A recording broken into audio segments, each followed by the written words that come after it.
Good afternoon. I am saddened to announce that we have lost another Illinoisan to COVID-19. She was a Cook County resident in her 70s. My thoughts today are with her family and her friends. May her memory be for a blessing. As this epidemic has progressed, we've had to make some hard decisions. I'd like to take a minute to give you a window into my decision making because I think you have a right to know why I've taken the actions that I've taken. You have a right to the truth, as difficult as it may be to hear, because you can bear it. Over the last few weeks, I've reached out to and relied upon some of the best medical experts, epidemiologists, mathematicians, and modelers to help me understand what the progression of this disease will look like in Illinois. My bedrock has been to rely upon science, real, actual science around infection rates and potential mortalities. In my discussions with these experts, I've asked for honesty and hard truths. I asked that choices and consequences of those choices be laid out for me as clearly and starkly as possible. I've asked every one of these experts, what action can I take to save the most lives? Well, they've come back to me with one inescapable conclusion. To avoid the loss of potentially tens of thousands of lives, we must enact an immediate stay-at-home order for the state of Illinois. So that is the action that I'm announcing today. We have looked closely at the trajectory of this virus in countries like Italy and China. Left unchecked, cases in Illinois will rise rapidly. Hospital systems will be overwhelmed. Protective equipment will become scarce. And we will not have enough healthcare workers or hospital beds or ventilators for the overwhelming influx of sick patients. The only strategy available to us to limit the increase in cases and ensure our healthcare system has capacity to treat those who become ill is to mitigate the spread of coronavirus in the most robust manner possible. I don't come to this decision easily. I fully recognize that in some cases I am choosing between saving people's lives and saving people's livelihoods. But ultimately, you can't have a livelihood if you don't have your life. Of all the obligations that weigh on me as governor, this is the greatest. If there are actions that I can take that will save lives in the midst of this pandemic, no matter how difficult, then I have an obligation to take these actions. Therefore, starting tomorrow evening, Saturday, March 21st at 5 p.m., until the end of April 7th, all our residents will be subject to a stay-at-home order.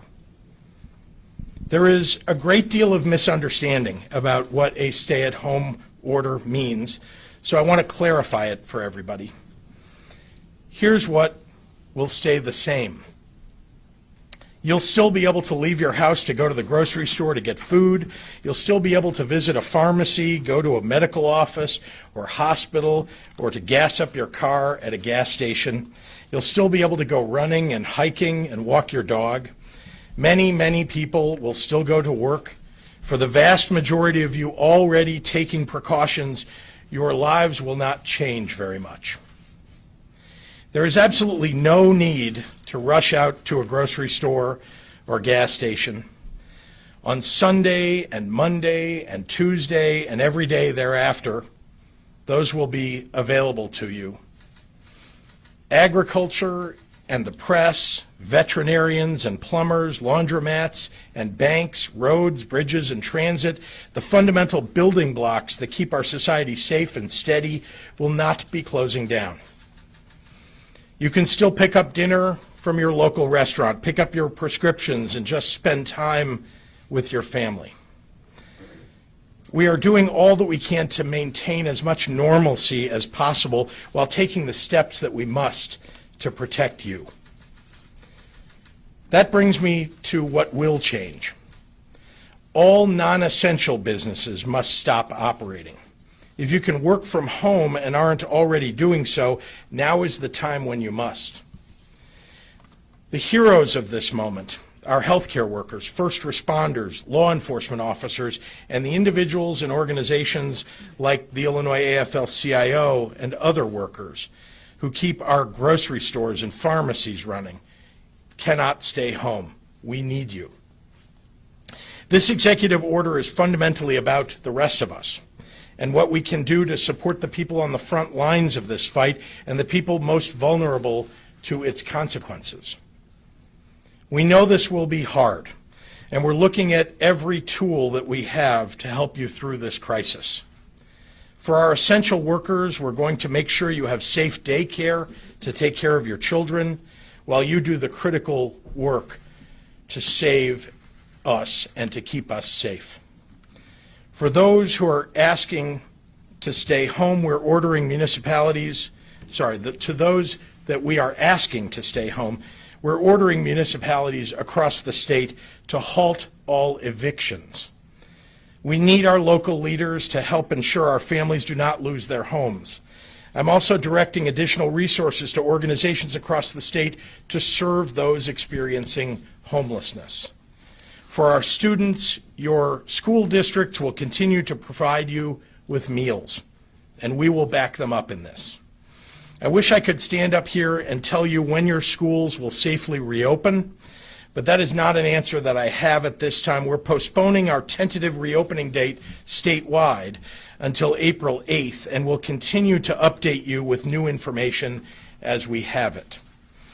To be honest, we don't have the resources, the capacity, or the desire to police every individual's behavior.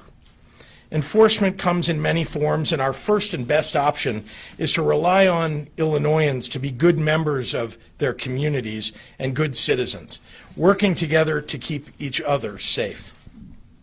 I've instructed law enforcement to monitor for violations and take action when necessary, but that is not an option that anyone prefers. The easy thing to say today is that soon everything will go back to the way it was. But I want to be honest with you about that too.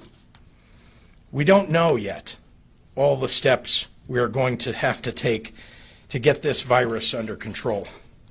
But here's what I do know.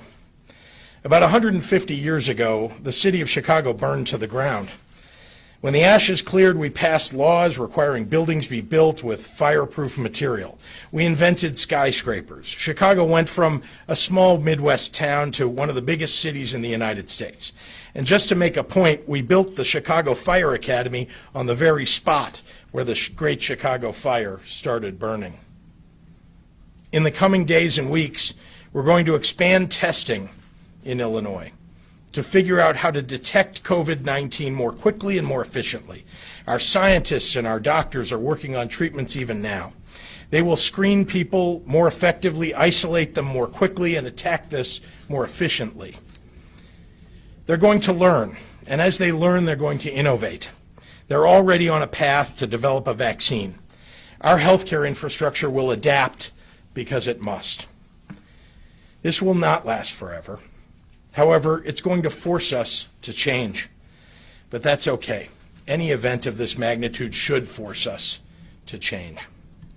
We here in Illinois have overcome obstacles before, and we'll do so again, and we will rise to this occasion.